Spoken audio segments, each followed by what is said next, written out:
joining us. You're watching WION World is One. My name is Priyanka Sharma. Let's start off by taking a look at the headlines.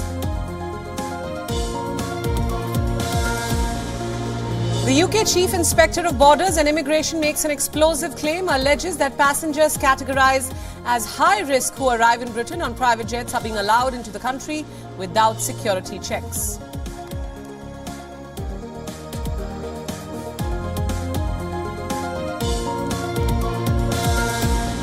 In a boost for Kyiv as it struggles to fight off Russia's invasion, Sweden announces a plan to give $682 million worth of military equipment to Ukraine.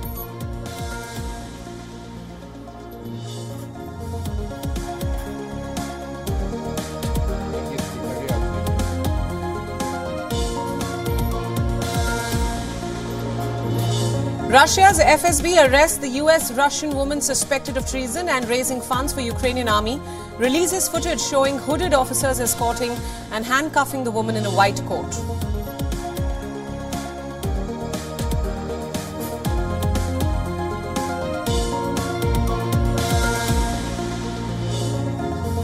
In a unique show of dissent, farmers camping at India's northern Punjab-Haryana border grow onions on the highway divider after rejecting the central government's proposal.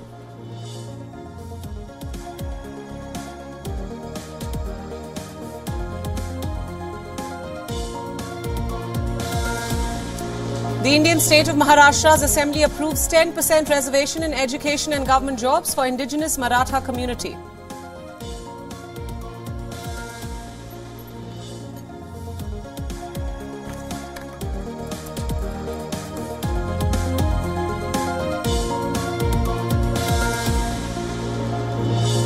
Farmers from across the country gather in central Greece to prepare to converge on the capital in a convoy of tractors.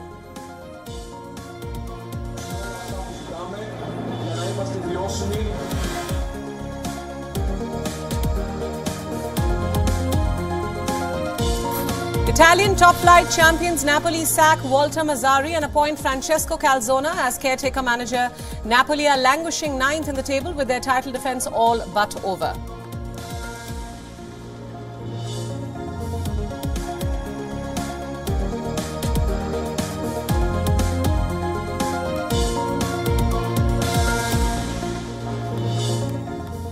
Our top focus as of now, even days after the general election results have been declared, social media platform X, formerly Twitter, continues to remain inaccessible to users in Pakistan. The latest outrage comes amid frequent internet failures in the month leading up to and since the February 8th polls. Even the Pakistani President Arif Alvi has denounced the frequent shutdown of internet and social media platforms. He says the country shuts down the platform because Pakistan does not know how to compete intellectually.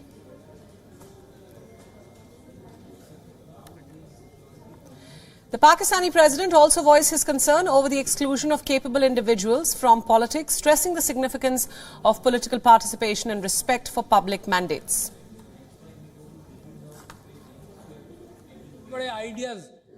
We are bringing big ideas so that you don't get to know anything. We shut down Twitter because we don't know how to compete intellectually. Consequently, if someone talks on Twitter, they send the police to their house. When you defy a mandate, how can there be peace in this country? You think political talent comes on its own? All of my life I've tried to bring good people into politics. I was in two parties in my life, and in both of my stints there, I tried to bring good people into politics. But now, I only see how people are being mistreated and pushed to move away from politics. Now, for more on this, we are now being joined by Syed Javed Hassan. He is an economic columnist and former chairman of the Economic Advisory Group. He joins us from London. Welcome to the broadcast, sir. Thank you for having me. My first question to you, what do you make of the political instability in Pakistan coupled with the economic crisis? According to a recent report, the financial crisis in Pakistan has been compared to a raging fire. Well, it is quite worrying.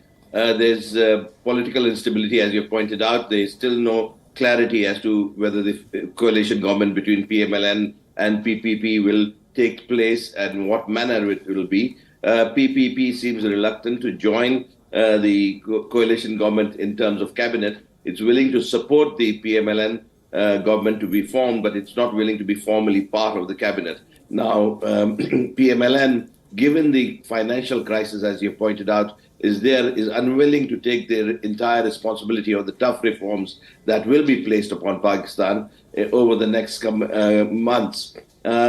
As we must realize, the financial situation is quite precarious. The reserves are less than 2 months or about $8 billion. We need a new IMF package, as the last one, the standby arrangement, ends in March, end of March. Right. Given all this, it's a very precarious situation. You're calling the situation very precarious. In fact, this has also been mentioned in a report that an Islamabad think tank has come out with. They've called the debt in Pakistan currently unsustainable, comparing it to a raging fire, as I mentioned. In fact, the report also says that the current debt situation is far more critical than the IMF's assessment. Look, IMF is the one who finally gives the support, so we can't completely dismiss what IMF says. But however, there are some assumptions within IMF which some would consider overly optimistic.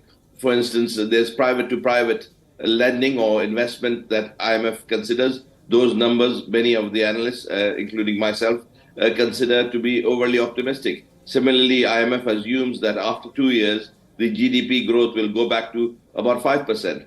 Now, Pakistan's really sustainable GDP, given its current structural framework, is not probably more than about 3 to 4%. And given those sort of optimistic assumptions that IMF makes, there are obviously concerns about how sustainable the debt is. So just a final question there, sir. What can be done by the new government whenever it comes to power to resolve this financial crisis? Well, it's a tough call, and anyone taking on this responsibility will have a lot on their shoulders.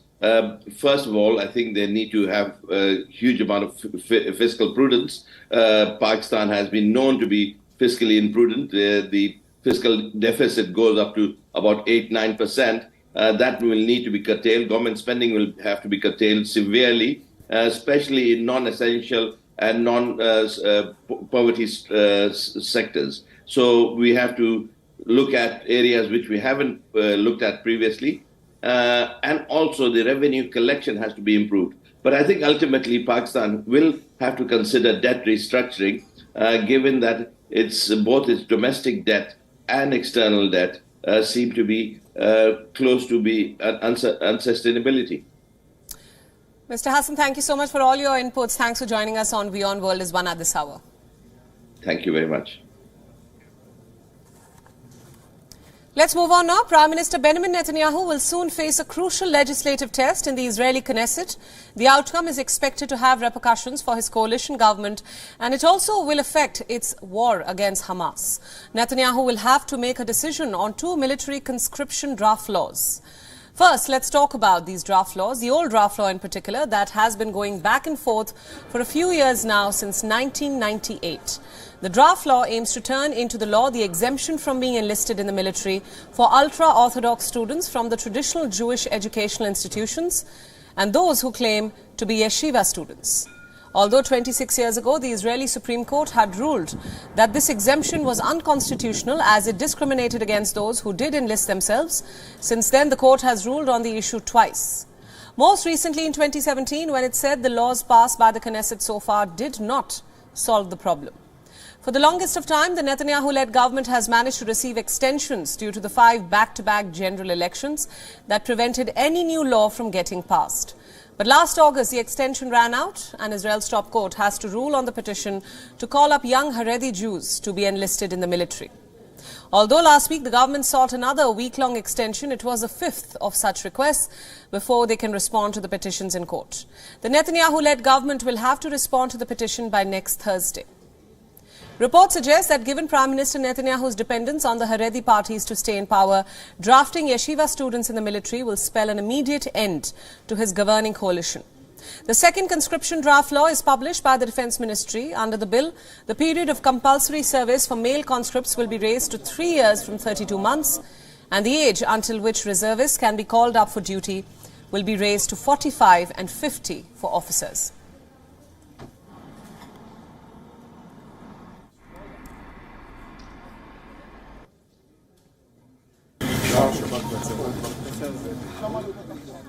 And for more inputs, we earlier spoke to our correspondent Jody Cohen from Renana. Here's what she said. In Israel, the goals of the war, i.e. Israel's security, are obviously the priority over the economy. But as well as the high human cost of this war, there's also been a high financial cost, and that's estimated to be more than 200 billion shekels. And that's the cost of the army, of the reservists, as well as having 250,000 displaced Israelis that are being supported from the north and the southern borders. Now, commentators are saying that despite Israel being at war and Moody's downgrade of the credit rating, the stagnant housing market and the economy contracting by 19%, the Israeli currency, the shekel, and the high-tech sector are actually still strong. In fact, the shekel to the dollar is stronger than before the Hamas's 7th of October massacre against Israel. Now, Prime Minister Netanyahu has said that the economy is strong, and he believes that the rating will rise again after this war is over. In a new immigration scandal, it has emerged that the so-called high-risk passengers and their planes are landing in Britain without going through the necessary security checks. That means that passengers categorized as high-risk reach the London airport on private jets, and many of them are able to evade passport checks.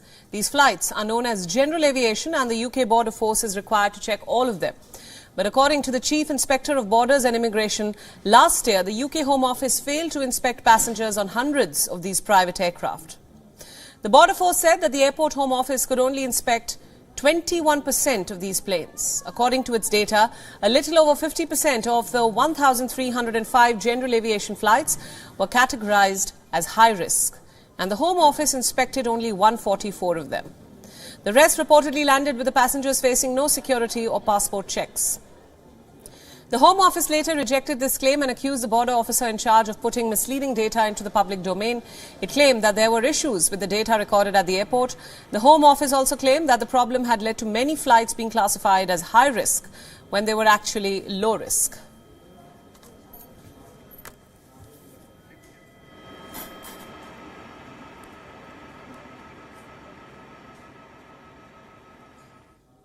Economic conditions in Nigeria are dire. A report says Nigerians are struggling to sustain their livelihoods. A majority of the population is skipping meals, and protests have arisen over rising prices. Since coming to office last year, Nigerian President Bola Ahmed Tinubu has ended a fuel subsidy and currency controls in the country. This move has not only tripled the price of petrol, but has also spiked the cost of living as the naira slides against the dollar. Inflation has been recorded at a whopping 28%. As per official data, at least 63% of Nigeria's 220 million population lives in extreme poverty. In fact, Nigerians now consider products such as meat, eggs, milk and potato to be luxuries. In 2015, Nigeria had banned the production of rice to boost domestic production. However, the crippling economic crisis has pushed up the price of rice and snatched sources of income from many households. These dire conditions have sparked nationwide protests. On Monday, one of the most influential leaders of Kano called on the government to take urgent action. Government authorities have carried out raids in warehouses in Kano where traders are suspected of hoarding food supplies. We are hungry. This hunger is too much, and we cannot stay. We cannot do prostitute. I'm a student. There is no food. My gas has finished since 3 days ago. It's now 1:05. We don't have money. We can't call house. This hunger is too much, and it's not like this before. Look at us now. There is nothing. We are starving. Tinubu should please do something. This is not his promise. He promised to do better. Look at us now. What is it? Do you want to kill us? Are you the first to govern? We can't go to school. What is it? We can't pay our transport fares. We are hungry. We are angry. The World Bank has warned of acute food shortages in 7 states of the country. Nigeria has also shut its northern border with Niger following a military coup that toppled President Mohamed Bazoum last year. This has prevented millet and cowpea from reaching Nigerian markets. Now, for more on this, our correspondent Louisa has sent us this report. Take a look. Food prices have been soaring since President Bola Tinubu pronounced an end to the petrol subsidy on May 29, 2023 and subsequent devaluation of the naira. The last few weeks have seen protest upon protest across states of the Federation, all against high cost of living and the hardship that is biting hard. From Niger to Plateau, Kano, Sokoto, Osun, and now Ibadan, Oyo State capital. Economists and even traditional rulers have warned of an impending social unrest if nothing is done to ameliorate the sufferings of the masses.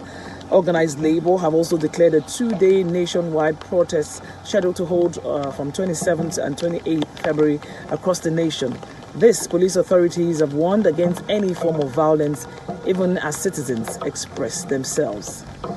From Lagos, Nigeria, Louisa Olani, WION The World is One. Shifting our focus to the Indian Union territory of Jammu and Kashmir, where several areas received a fresh spell of rain and heavy snow. In the latest, the authorities have shut down the Srinagar-Jammu National Highway after the precipitation-triggered hailstones. The Kashmir Valley is witnessing heavy rainfall in the plains, while the upper regions in the north, central and south had moderate to severe snowfall. Srinagar also experienced high-speed winds amid incessant rainfall, while Jammu and Kashmir Disaster Management Authority issued a fresh avalanche warning for the 10 districts in the UT. Srinagar's Met Department said a gradual improvement in weather is expected from Wednesday evening. Due to the harsh weather, many higher educational institutes have postponed their examinations. University of Kashmir had postponed all exams scheduled on Monday and Tuesday. Getting us more updates on the weather conditions, our correspondent Idris Lone has sent us this report from Srinagar. Take a look.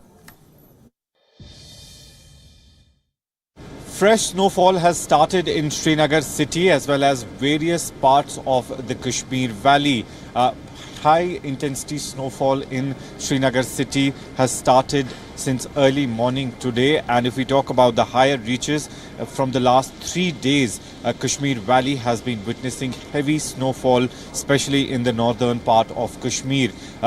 Areas like Gulmarg and Kupwara have received snow over 3 feet. And the Met Department has predicted that till Feb 21st, the weather is going to be exactly like the same. There are chances of more snow in the higher reaches. However, from tonight, the weather will improve in the Srinagar city due to the heavy snowfall.